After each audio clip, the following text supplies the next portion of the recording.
Cuando mi madre tenía aproximadamente 10 años, todos mis tíos, incluyendo a mi tío Diego, que rondaba los 18, vivían en el campo. Disfrutaban de la paz y la tranquilidad que caracterizaban a nuestro pueblo. Este entorno estaba cubierto por una vegetación densa, y era habitual que los residentes locales estuvieran muy familiarizados con cada rincón de estos campos. Además, la zona estaba poblada por una variedad de animales silvestres, muchos de los cuales eran parte de la dieta diaria de la comunidad. Entre las costumbres más profundamente arraigadas en la comunidad estaba la práctica de realizar ofrendas al dios del monte. Este ritual no solo buscaba la protección divina para las cosechas y el ganado, sino que también era visto como un compromiso serio con la deidad protectora del lugar. La ceremonia implicaba la preparación de alimentos especiales, elaborados con plantas y semillas recogidas específicamente de la región, en un gesto de respeto. En una de esas tardes, justo antes del atardecer, mis abuelos decidieron realizar una de estas importantes ofrendas. Consciente de los imprevistos que podían surgir en el monte, mi abuelo se armó con su carabina antes de partir. A mi madre y a mis tías les pidió que permanecieran en casa, prometiéndoles que regresaría antes de que la oscuridad envolviera por completo el campo. Junto con algunos otros familiares, Diego y el abuelo emprendieron la caminata por los alrededores de la propiedad rural donde residían. Al principio, el ambiente se mostraba tranquilo y nada fuera de lo común. Parecía perturbar la serenidad del paisaje rural que los rodeaba. Esta calma pronto fue interrumpida por sonidos inusuales que provenían del ganado. Los animales parecían estar inquietos y nerviosos, comportándose de manera agitada, de forma que no era habitual para ellos. A medida que continuaban su recorrido, los sonidos de alboroto y conmoción empezaron a intensificarse, haciéndose cada vez más claros y preocupantes. Estos ruidos parecían provenir de varios puntos de los ranchos vecinos y se acercaban progresivamente hacia donde se encontraban. Podían oír distintivamente las pisadas fuertes y el crujido de las ramas y arbustos bajo el peso y el movimiento del ganado, que, claramente agitado, parecía pelear entre sí, o quizás intentar escapar de algo. El abuelo, notando la anormalidad de la situación, miró a Diego con una expresión de preocupación y le comunicó que este tipo de comportamiento del ganado era preocupante. Expresó su temor de que algo malo estuviera ocurriendo o que una amenaza estuviera cerca, sugiriendo que lo más prudente sería regresar a casa lo más rápido posible para resguardarse de cualquier peligro. Decidieron tomar el camino de vuelta al rancho.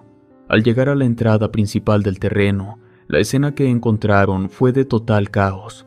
Una gran cantidad de reses pertenecientes tanto al rancho de su amigo como a los ranchos vecinos se habían dispersado por todo el lugar. El ganado estaba tan amontonado y agitado que era difícil distinguir a qué rancho pertenecía cada grupo de animales. Los ruidos desesperados y los mugidos de los animales llenaban el lugar, creando una atmósfera de tensión. La agitación del ganado no solo indicaba un disturbio en su comportamiento usual, sino que también señalaba que la normalidad del área había sido perturbada por algún factor externo o amenaza que aún no lograban identificar. Mis abuelos observaban cautelosamente cómo el ganado comenzó a notar su presencia. Con una coordinación casi como si siguieran una instrucción invisible, los animales iniciaron a abrirse hacia ambos lados del camino, formando un pasillo que se extendía delante de ellos. Esta conducta era completamente rara y parecía que de alguna manera el ganado estaba tratando de proteger a mis abuelos de algún peligro no visible para ellos. A medida que avanzaban, continuaban observando con asombro y desconcierto cómo los animales mantenían su comportamiento inusual. Los animales se apartaban cuidadosamente, permitiendo que mis abuelos caminaran a través de este corredor improvisado creado por la masa de cuerpos. Todo estaba en tensión, y aunque mis abuelos no podían entender completamente la causa de este fenómeno, era claro que algo fuera de lo común estaba afectando a los animales. En ese momento se escuchó un mugido peculiar que cortó el aire, seguido de un gruñido profundo y amenazante que parecía venir de entre el rebaño. El sonido era distinto a cualquier cosa que hubieran escuchado antes. Tenía un tono casi metálico, como si algo muy pesado estuviera golpeando contra el suelo. El ruido resonaba en el ambiente, mientras mi familia continuaba avanzando. La escena alrededor de la casa se tornaba cada vez más caótica y amenazante. Grandes y corpulentos animales rodeaban la estructura, algunos incluso saltaban intentando alcanzar el techo, exhibiendo un comportamiento que, más bien, parecía protector que agresivo. Actuaban como si intentaran formar una barrera alrededor de la pequeña casa. Desde la distancia, el panorama era aterrador. El ganado amontonado y agitado formaba una barrera sólida, bloqueando el paso a una presencia extraña y amenazante que intentaba avanzar entre ellos. Los gruñidos profundos y los sonidos de cadenas golpeando el suelo creaban un ruido ensordecedor que resonaba en el aire frío de la noche. A pesar de la oscuridad y el caos, se vislumbraba la silueta de un inmenso animal que se erguía sobre sus patas traseras. Los ojos de esta criatura despedían un brillo ardiente como fuego, iluminando la noche cada vez que se movía y proyectando sombras ominosas alrededor. En medio del pánico, el ganado hacía esfuerzos desesperados por bloquear el camino de esta amenaza sobrenatural. Afortunadamente, la situación no escaló a mayores, y nada malo sucedió esa noche. Según esta leyenda, cuando los ganaderos de la región dejaron de rendir culto, esta deidad, enojada por el olvido de su pueblo, tomó represalias contra ellos. Se decía que había raptado a la muchacha más joven del lugar y le había dado un hijo. Este niño nació con el poder de transformarse en un toro negro de gran tamaño y con un aspecto algo demoníaco. Sus ojos rojos eran un recordatorio permanente del poder y la ira de la deidad olvidada. Ese toro infernal se había convertido en una auténtica pesadilla para los habitantes del campo. No solo destruía las cosechas y rompía cercas, sino que también mataba a los animales de granja, sembrando el caos y el miedo en toda la región. Su presencia era una constante amenaza para el bienestar y la tranquilidad de la gente, quienes veían cómo su modo de vida era gravemente afectado por las acciones de este ser demoníaco. Con el tiempo, la situación se volvió insostenible, y fue entonces cuando un valiente decidió tomar cartas en el asunto. Este hombre enfrentó al toro demoníaco en un duelo que parecía desigual. Logró vencer a la bestia, liberando así a la comunidad de su tormento y restaurando la paz en los campos que tanto habían sufrido su furia. En agradecimiento por su valentía, los habitantes de la zona decidieron recompensar al hombre. Cada familia le cedió un pequeño pedazo de su terreno, y así el valiente luchador logró acumular su propia parcela de tierra. Esto le permitió establecerse y comenzar una nueva vida en la tierra que había salvado. Mi madre solía contarme esta historia para enseñarme que la valentía define a un hombre y que a menudo este tipo de acciones valientes pueden traer consigo grandes recompensas. Además, quería que entendiera que en los campos, lejos de las grandes ciudades y sus multitudes, se podían vivir experiencias que escapaban a cualquier explicación lógica. Muchas veces estas manifestaciones eran malignas, acechando a aquellos desprevenidos que se cruzaran en su camino. Cuando yo tenía apenas 9 años, en aquel tiempo, en el pueblo residía un hombre conocido por todos como El Hoja, un apodo que le habían dado debido a los oscuros rumores que circulaban a su alrededor. Se decía que tenía un pacto con el diablo, lo cual explicaba su fortuna y su comportamiento a menudo malvado. El Hoja era infame por su crueldad y maldad, hasta el punto de que se le atribuía el asesinato del tatarabuelo de un amigo mío. Según lo que me contaron, un día mientras el tatarabuelo cabalgaba tranquilamente por un sendero, El Hoja, sin motivo aparente y sin mediar palabra, sacó un arma y le disparó, dejándolo caer de su caballo. Este hombre poseía extensas tierras, numerosos animales y varios criados a su disposición, un nivel de riqueza que despertaba sospechas entre los habitantes del pueblo, muchos de los cuales creían que no era posible acumular tanto a través de medios honestos. Cuando El Hoja falleció, Las murmuraciones sobre su supuesto pacto con fuerzas oscuras solo se intensificaron. El día de su velorio, el clima inicialmente era tranquilo y el sol brillaba. De forma abrupta, la atmósfera cambió radicalmente. El cielo se oscureció como si se acercara una tormenta. El viento comenzó a soplar con tal fuerza que levantó polvo y creó un verdadero caos en el ambiente. Los caballos asustados se descontrolaron. Las puertas y ventanas de la casa donde se velaba al difunto se abrieron de golpe, y una densa nube de polvo invadió el espacio, entrando incluso en el ataúd. Cuando la familia fue a revisar el ataúd, para su sorpresa y horror, descubrieron que éste estaba mucho más ligero de lo que debería estar. Temiendo lo peor, lo abrieron solo para confirmar que el cuerpo de Eloja ya no estaba allí. Alarmados y conscientes de los rumores que podrían surgir si se descubría que el ataúd estaba vacío, los familiares decidieron actuar con rapidez. Cerraron el ataúd inmediatamente, esperando evitar que los asistentes al velorio se percataran de la ausencia del cuerpo, y así frenar la difusión de especulaciones que sin duda empeorarían la ya manchada reputación del difunto. Para asegurarse de que la ausencia del cuerpo pasara desapercibida, los hijos del difunto idearon un plan para impedir que los criados encargados de transportar el ataúd al cementerio pudieran notar algo extraño. Decidieron ofrecerles bebidas alcohólicas, con la esperanza de que el efecto del alcohol les impidiera darse cuenta de la ligereza del ataúd, que indicaría claramente que estaba vacío. A pesar de estos esfuerzos, la falta de peso era demasiado evidente como para disimularla simplemente con alcohol. Ante la imposibilidad de ocultar la ligereza del ataúd de manera convincente, uno de los hermanos, en un intento desesperado, optó por añadir un par de ladrillos dentro del ataúd. Esperaban que esto diera la sensación de que aún contenía el cuerpo del difunto.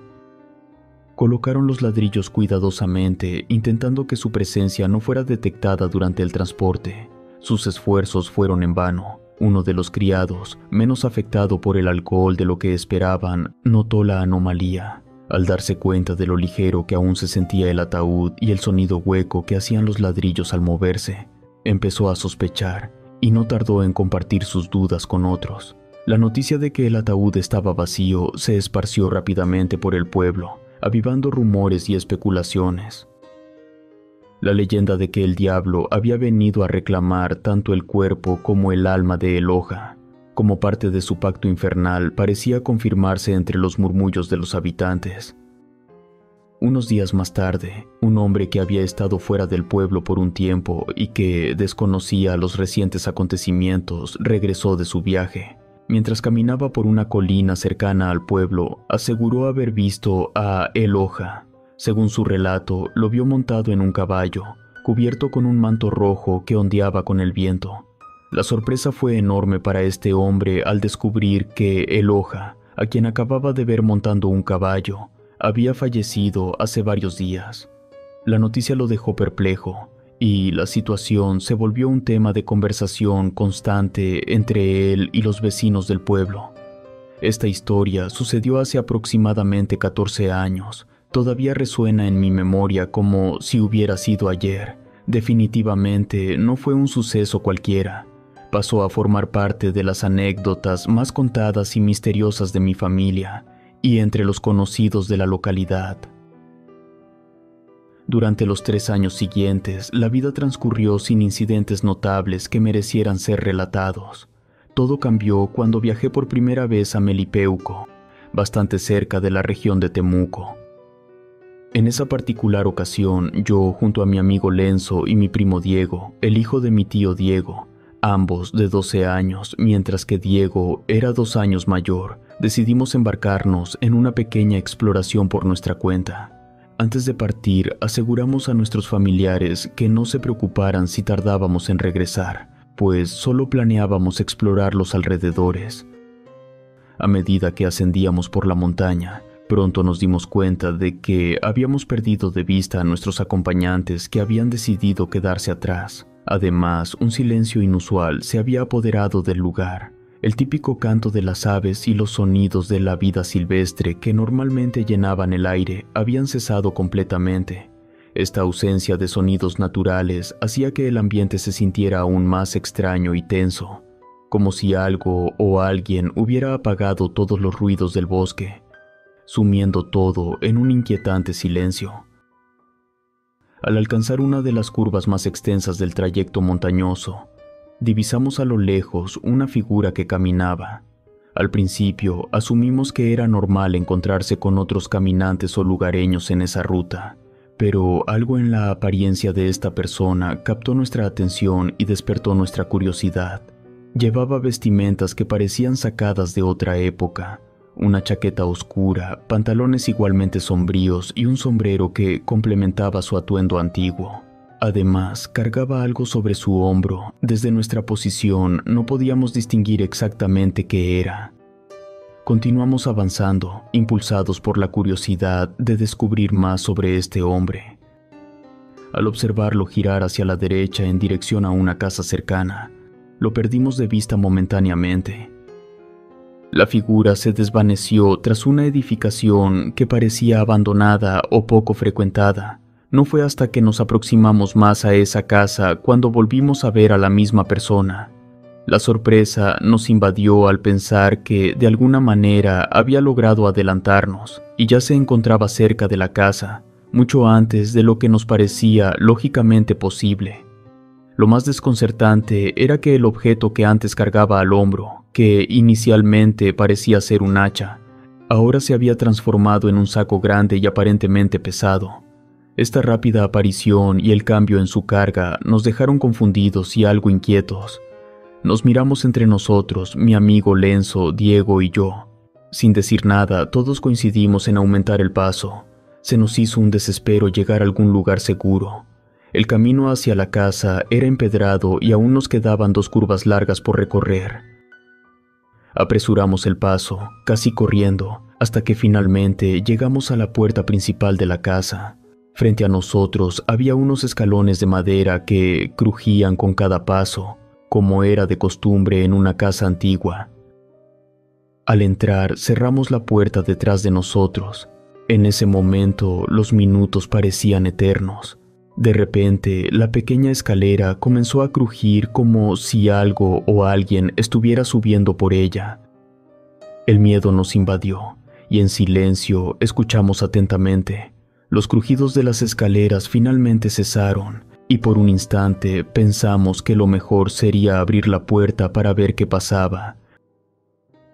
Cuando finalmente reunimos el valor para hacerlo, no encontramos nada afuera, pero el terror no terminó ahí. Comenzamos a escuchar pasos en la habitación enseguida a la nuestra, como si alguien se acercara a nuestra puerta. Estábamos casi seguros de que algo o alguien estaba a punto de entrar. Justo en ese momento, escuchamos voces familiares afuera. Nuestros familiares finalmente habían llegado, y el extraño sonido de los pasos se detuvo.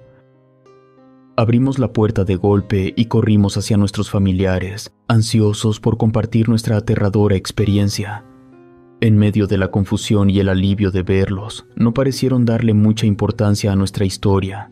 Tal vez pensaron que todo era producto de nuestra imaginación o del miedo, pero nosotros 3 sabíamos que algo muy extraño y real había ocurrido en esa vieja casa en las montañas. A pesar de la gravedad de lo vivido, con el tiempo dejamos de hablar sobre aquel incidente.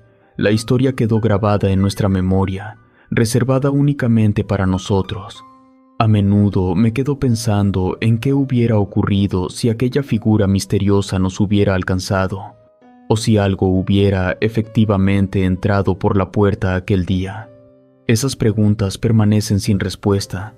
Quedó claro que en aquel lugar sucedían eventos inexplicables, especialmente durante las noches, pero esa no fue la única vez que algo inusual me ocurrió. Hubo otro incidente significativo durante unas vacaciones de verano, cuando solíamos visitar el campo. Este evento también sucedió de manera inesperada, y cuando yo tenía solo 15 años. En aquella ocasión llevaba conmigo solo una mochila con lo esencial para la visita, preparado para unos días tranquilos en el campo.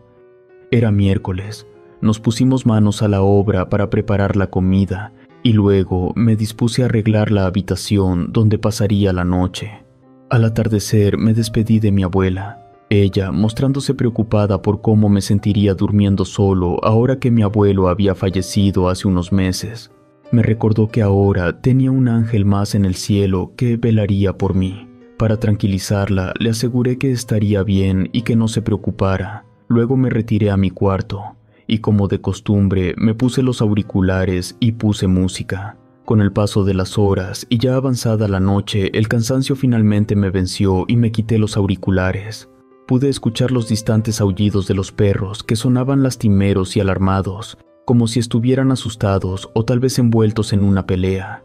A pesar de los ruidos externos, logré conciliar el sueño. Al despertar al día siguiente, noté que el ambiente había cambiado. A unos 500 metros de la casa de mi abuela, donde algunos vecinos se habían reunido, había una fuerte tensión. Me acerqué con curiosidad para averiguar qué estaba sucediendo, pero todos guardaban silencio, con rostros graves y pensativos. Fue entonces cuando mi prima, acercándose sigilosamente, me reveló en voz baja algo perturbador. Esa noche había rondado el Luisón, una criatura mitológica temida en la región. Además, me contó que 2 perros habían desaparecido misteriosamente de la casa. Según las leyendas populares de Paraguay y las creencias guaraníes, el Luisón es una figura mítica particularmente escalofriante. Se cree que es el 7º hijo varón nacido de una pareja, especialmente bajo una unión considerada prohibida. Esta condición singular lo destina a sufrir una maldición que lo transforma en un ser demoníaco.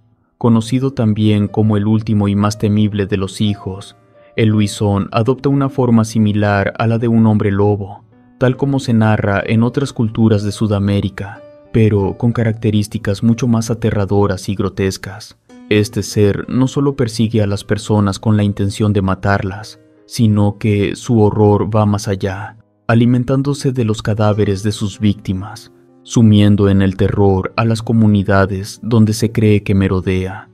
Al principio, cuando mi prima me contó esto, no pude evitar reírme, pensando que podría tratarse de un simple malentendido local o incluso de una broma pesada propia del lugar. Respondí a mi prima asegurándole que probablemente los perros solo se habían desviado, siguiendo el rastro de algún animal o movidos por la curiosidad, y que con seguridad regresarían pronto. Notando mi escepticismo, mi prima Elsa simplemente asintió y decidió cambiar de tema. Luego procedió a informarme que esa noche no podría dormir en la habitación que usualmente ocupaba durante mis visitas, ya que estaban realizando algunos arreglos en ella. En su lugar me acomodarían en una pequeña casita ubicada a unos 200 metros de distancia de la casa principal, pero aún dentro del mismo terreno de la propiedad. Esa noche había luna llena, lo cual no hacía más que añadir una atmósfera aún más inquietante, especialmente para aquellos que creían en las leyendas locales como la del Luisón, pues se dice que estas criaturas son más activas y poderosas durante tales noches. El capataz de la granja me advirtió que necesitaría hacer una ronda de seguridad alrededor de las 2 de la madrugada y que me despertaría para que lo acompañara. Le aseguré que no había problema en ayudar, aunque la idea de levantarme a esa hora no me gustaba. Pasada media hora comenzaron a escucharse ruidos extraños en el exterior. Los perros empezaron a ladrar y a gruñir como si estuvieran enfrentando a algo o a alguien. Un frío inexplicable recorrió mi espalda y el ambiente se volvía cada vez más pesado y tenso. Decidí levantarme y lavarme la cara para despabilarme, intentando mantenerme alerta. No pude evitar sentir un cierto temor creciente dentro de mí. Al poco rato, el ruido de los perros se intensificó. Parecía que provenía del área cercana a la casa de mi abuela. Preocupado, me asomé por la ventana para ver qué ocurría. Observé a los perros, que parecían estar extremadamente asustados, gruñendo y retrocediendo hacia la habitación donde dormía mi abuela, como si intentaran protegerla o alertar sobre algo en la oscuridad de la noche. El miedo se apoderó de mí, sintiendo una angustia profunda al pensar que mi abuela estaba sola en esa casa. La preocupación me oprimía el pecho, pensando en su vulnerabilidad sin compañía alguna, sin mi abuelo a su lado, y con esa presencia desconocida acechando en la oscuridad. Sin dudarlo, tomé la escopeta que el capataz guardaba en la caseta y decidí actuar. Opté por entrar por la parte trasera de la casa, evitando el frente donde había visto la figura sombría, pues no quería toparme de frente con lo que sea que estaba aterrorizando a los perros. Me moví con extremo cuidado. Con cada paso aumentaba mi temor, pero también mi resolución de proteger a mi abuela. Me acerqué sigilosamente a la puerta trasera, pasando por el corredor que llevaba directamente a su habitación. Los ladridos de los perros continuaban, cada vez más agitados y temerosos. Al llegar a la ventana de la habitación de mi abuela, la vi, una figura oscura y desafiante que parecía tener rasgos demoníacos, con ojos que brillaban intensamente. El aire se llenó de un olor a putrefacción que era casi insoportable, provocando que las lágrimas brotaran de mis ojos debido a su intensidad. Allí estaba esa entidad, mirando fijamente hacia adentro, hacia donde estaba mi abuela. El corazón me latía tan fuerte que pensé que podría sufrir un infarto del susto. Reuniendo todo mi valor, quité el seguro de la escopeta y apreté el gatillo, pero el arma falló. Repetí el intento cada vez con más desesperación, pero sin éxito. En ese momento de pánico, la criatura emitió un aullido ensordecedor y de manera repentina se lanzó hacia la maleza, desapareciendo de nuestra vista. Corrí hacia mi abuela, encontrándola en un estado de shock. Al verme, lo único que pudo articular fue una advertencia sobre estar sola, mencionando que las criaturas como esa a menudo rondan a quienes están en sus últimos días. La leyenda decía que este ser se alimentaba de aquellos que estaban a punto de morir, una idea que me heló la sangre. Pasamos el resto de la noche en vela junto a los perros, que continuaron inquietos, pero sin que el extraño ser volviera a aparecer. Al día siguiente, a pesar de las advertencias de mi abuela de no hablar sobre lo sucedido, no pude evitar compartir la experiencia con mis tíos. Dada la gravedad de lo ocurrido, decidimos entre todos hacer una visita a la iglesia local para solicitar la bendición de los terrenos de la propiedad, pues estábamos convencidos de que solo con ayuda espiritual podríamos protegernos adecuadamente. Habían pasado unos días desde aquel encuentro, y la atmósfera en la casa empezaba a sentirse algo más tranquila. Aún estábamos alerta. El episodio con lo que algunos llamaban el perro del demonio había dejado a todos en un estado de vigilancia constante, casi como si estuviéramos esperando que algo volviera a suceder. Era pasada la medianoche cuando se escuchó un aullido escalofriante. A diferencia de cualquier sonido animal, este aullido tenía un tono extrañamente humano, una clara señal de que la criatura estaba cerca de nuevo. Dos de mis tíos se encontraban ya en la casa de mi abuela, mientras que otros estaban en la caseta del capataz preparados y esperando cualquier movimiento. De repente se escuchó un disparo. Uno de mis tíos gritó que ahí estaba. Corrimos hacia la casa de mi abuela desde donde provenía el ruido. Al llegar, vimos a la criatura en 4 patas mirándonos directamente. Mi tío apuntó y disparó 4 veces.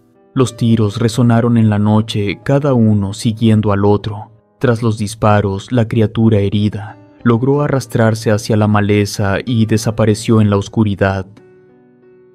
Un año después del terrorífico encuentro con la criatura, mi abuela falleció. Debido al miedo persistente y a las supersticiones locales sobre el área que rodeaba nuestro pueblo, mi familia decidió que lo mejor sería llevar el cuerpo de mi abuela a la capital para su entierro. Querían asegurarse de que descansara en paz lejos de ese camino que muchos consideraban maldito, lejos de la posibilidad de que esa bestia volviera a acechar en busca de almas para llevarse. Mis tíos, que vivían todavía en el pueblo, me contaron que después de esos eventos Se volvieron más cautelosos y siempre estaban alerta. Dijeron que, incluso si eso significaba escuchar los horribles sonidos de aquella bestia en la oscuridad, preferían estar preparados.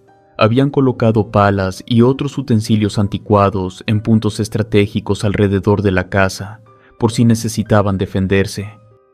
Todo parecía más tranquilo, la tensión nunca desapareció del todo. Mientras tanto, yo había seguido adelante con mi vida en otro lugar. Ya con 17 años, yo era músico y vocalista de un grupo. Nos habían contratado para tocar en una fiesta en una provincia minera, un lugar donde solíamos tener buen recibimiento y donde siempre nos iba bien económicamente. La música alegraba a la gente, y como era habitual en las fiestas, empezaron a beber bastante. Incluso yo tomé un poco, disfrutando del ambiente. Después de nuestra actuación, nos retiramos a descansar en nuestro cuarto en la posada donde estábamos alojados. Fue entonces que, alrededor de las 3 de la madrugada, cuando me desperté de repente y salí del cuarto, caminando como si estuviera en trance. Mientras caminaba a través de la oscuridad, me pareció ver la figura de un animal enorme saltando por encima de mí. Era una visión tan vívida que por un momento no pude reaccionar, como si estuviera paralizado por el miedo. Recobré la conciencia y me di cuenta de que estaba caminando directamente hacia una quebrada que estaba lejos del pueblo. Si no hubiera despertado a tiempo, podría haberme encontrado en una situación peligrosa o incluso fatal. En ese momento, completamente desconcertado y sin saber qué hacer, sentí pánico. No tenía idea de dónde estaba ni cómo había llegado a ese punto tan alejado. La incertidumbre de no ver ningún rastro que me pudiera guiar de vuelta al pueblo comenzó a desesperarme. Mirando a mi alrededor y viendo solo oscuridad, se me ocurrió que tal vez si subía a la cima del cerro más cercano, podría orientarme mejor al ver el panorama desde un punto más alto. Mientras comenzaba a ascender, una sensación inquietante me invadió. Sentía como si algo o alguien me estuviera siguiendo. Traté de no darle importancia. Ese sentimiento aumentaba mi ansiedad. En ese momento, lo único que realmente quería era encontrar un camino de regreso. A medida que subía, miré a lo lejos lo que parecía ser una pequeña luz. Sin pensarlo 2 veces, empecé a correr hacia ella, esperando que me llevara de regreso a la civilización. Corrí atravesando terrenos difíciles, sorteando quebradas y cercados de alambre de púas. Incluso terminé escalando algunos muros bajos en mi desesperación por llegar a un lugar seguro. Mientras corría, pensaba en mi familia y en lo preocupados que debían estar. Finalmente, exhausto pero aliviado, logré llegar al pueblo. Entré corriendo en el cuarto donde estábamos alojados y encontré a mis compañeros de grupo, quienes ya estaban buscándome preocupados. Cuando llegué, mis amigos vieron que estaba exhausto y mi ropa estaba rasgada en algunas partes, como si hubiera pasado por una ruta escabrosa y peligrosa. Realmente es algo difícil de explicar, y lo que me había ocurrido esa noche parecía sacado de una historia de misterio. No era la primera vez que algo así me sucedía. En otra ocasión, durante una fiesta en el pueblo, me había ocurrido algo similar. Esa vez me encontré caminando entre arroyos en medio de la noche y desperté sobresaltado, con la sensación de que alguien me estaba siguiendo. Parecía que eran personas, o más bien siluetas, las que me seguían, lo cual me llenaba de una profunda intriga. Le conté a mi familia lo sucedido, y yo nunca fui de creer en esas cosas. Mi cuñada me sorprendió con su reacción. Ella, conocedora de las supersticiones locales, me explicó que lo que me había pasado estaba relacionado con el sereno, un espíritu de las provincias mineras. Según ella, este sereno intentaba recoger a las personas para llevárselas con él. Me contó que según la leyenda, el sereno tiene solo 3 oportunidades para capturar a su objetivo, y generalmente en la tercera oportunidad nunca falla. Me costaba creer en esas historias. El dato que más me perturbó fue que algunas personas decían que esta figura se parecía a la del cóndor, un ave que en muchas culturas andinas está asociada con la muerte y el más allá. Todo esto afectó profundamente mi perspectiva y mis sentimientos hacia mi carrera musical. El miedo a que en una posible tercera oportunidad el sereno pudiera llevarme y nunca más pudiera regresar, me hizo replantearme seguir exponiéndome en esos ambientes festivos y nocturnos. Era un temor tan grande que decidí alejarme de la música, no tanto por la música en sí, sino por todas las situaciones a las que me exponía mientras trabajaba. 2 años después de los eventos que he relatado, ya llevaba 18 meses viviendo en Colombia. Me había fascinado una fiesta local, una tradición que conmemora el final del invierno y que se lleva a cabo el 19 de enero. Para entonces yo ya me sentía parte de la comunidad y quería participar activamente en sus celebraciones. El día de la festividad tenía varias tareas pendientes en casa, así que después de ocuparme de ellas me duché y preparé para el viaje.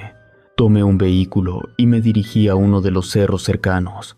El viaje en bus duró aproximadamente media hora y una vez allí me enfrenté a un desafío aún mayor, una caminata de 4 horas en ascenso hasta la cima del cerro. Preparé todo lo necesario antes de comenzar mi ascenso. Saqué de mi mochila los elementos esenciales para la caminata, incluyendo una antorcha para iluminar mi camino una vez que anocheciera. A medida que avanzaba, los únicos sonidos que acompañaban mis pasos eran los de la naturaleza que me rodeaba. Después de 2 horas y media de caminata, escuché un crujido inesperado que me hizo detener. Pensé que podría ser otro campista y me quedé quieto durante unos 5 minutos esperando ver a alguien más. No apareció nadie y decidí continuar, pensando que quizás eran simplemente sonidos de la naturaleza. Finalmente llegué a mi destino, el sitio seleccionado para mi campamento. Estaba cansado, sabía que debía recolectar madera para preparar el fuego. Una vez establecido el campamento, comencé a preparar la comida. Corté algunas verduras y carne para cocinar, además de preparar el resto de las ofrendas que había llevado conmigo, siguiendo las costumbres locales para honrar la festividad. Y aquí es donde todo empezó a tomar un giro completamente diferente. Aproximadamente 30 minutos después de haber comenzado la celebración, noté que algo se movía en la maleza. Este movimiento no parecía algo habitual, por lo que decidí investigar tomando un trozo de rama para sentirme más seguro mientras exploraba los alrededores. Después de una búsqueda y no encontrar nada que justificara los ruidos, regresé a la fogata. No pude evitar sentir un cierto nivel de pánico. Los sonidos que había escuchado no eran típicos de la fauna local y eso me inquietaba. Desde mi posición junto al fuego intenté mirar alguna figura o detectar algún movimiento a unos 20 metros de distancia, donde la luz de mi campamento ya no alcanzaba. Llamé en voz alta, esperando quizás escuchar una respuesta de alguien que pudiera estar pasando por allí, pero el silencio que siguió solo aumentó mi ansiedad.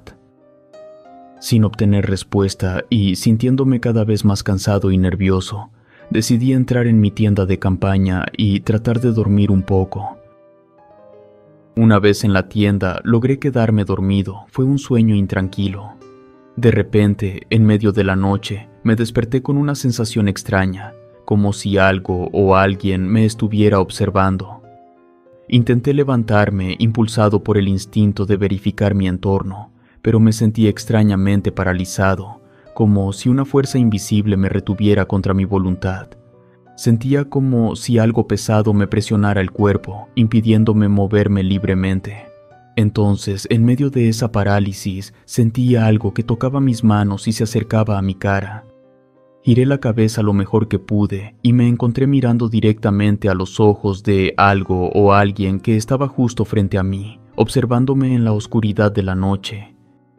Intenté gritar y llegué a escuchar mis propios gritos ahogados, pero entonces vi que una cosa negra, una sombra, se me fue encima. En ese momento yo entré en pánico, no pude soportar la situación y me desmayé. Lo siguiente que recuerdo es que me desperté gritando y agitado. La cremallera de mi tienda de campaña estaba abierta, cosa que no podía hacer porque solamente se podía abrir desde dentro y obviamente yo no lo había abierto. Relato escrito y adaptado por Ramiro Contreras.